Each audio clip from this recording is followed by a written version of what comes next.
সবাই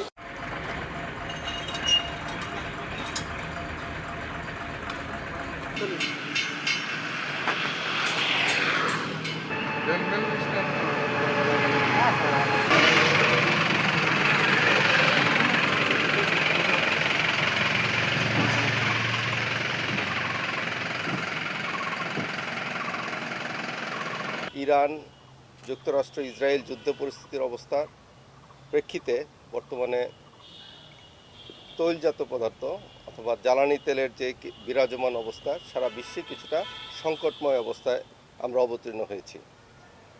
এই বিরাজমান অস্থিরতার প্রভাব মোকাবেলায় দেশে জ্বালানি যে সংকট তৈরি হচ্ছে বা তৈরি হচ্ছে ঠিক বলবো না, যে জ্বালানির একটা অস্থিতিশীল পরিস্থিতি তৈরি হয়েছে, সেটার জন্য বর্ডার গার্ড বাংলাদেশ নিরবিচ্ছিন্ন সরবরাহ নিশ্চিত করার লক্ষ্যে, বিপণন ব্যবস্থা সরবরাহ নিশ্চিত করার লক্ষ্যে তথা বিভিন্ন প্রকার অবৈধ মজুদ ও পাচার প্রতিরোধে বর্ডার গার্ড দৃঢ় ও দায়িত্বশীল ভূমিকা পালন করছে।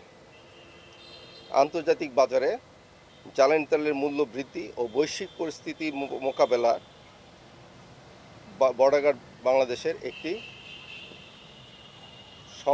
সংকল্প অথবা দৃঢ় প্রত্যয় নিয়ে মোকাবেলা করার জন্য প্রস্তুত।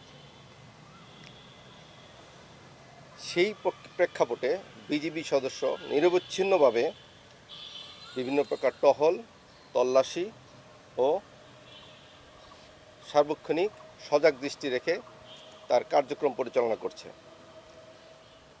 সেক্ষেত্রে বর্ডার গার্ড বাংলাদেশ এই পরিস্থিতি মোকাবেলার লক্ষ্যে জ্বালানি তেলের যে ডিপোগুলো রয়েছে সেগুলোকে সার্বক্ষণিক নিরাপত্তা নিশ্চিত করছে।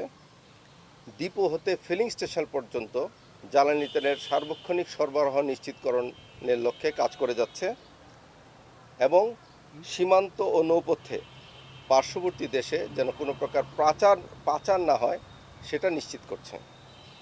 সীমান্তবর্তী দায়িত্বপূর্ণ এলাকায় অবৈধ জ্বালানি তেলের মজুদ কেউ করছে কিনা, কিছু অসাধু ব্যক্তি বা যদি কোনো ব্যবসায়ী সেই মজুদের পরিকল্পনা করে থাকে, সেটার জন্য সার্বক্ষণিক নিরাপত্তা নিশ্চিত করছে। এরই ধারাবাহিকতায় যশোর রিজনের আওতাধীন 7টি ব্যাটালিয়ন তার দায়িত্বপূর্ণ এলাকায়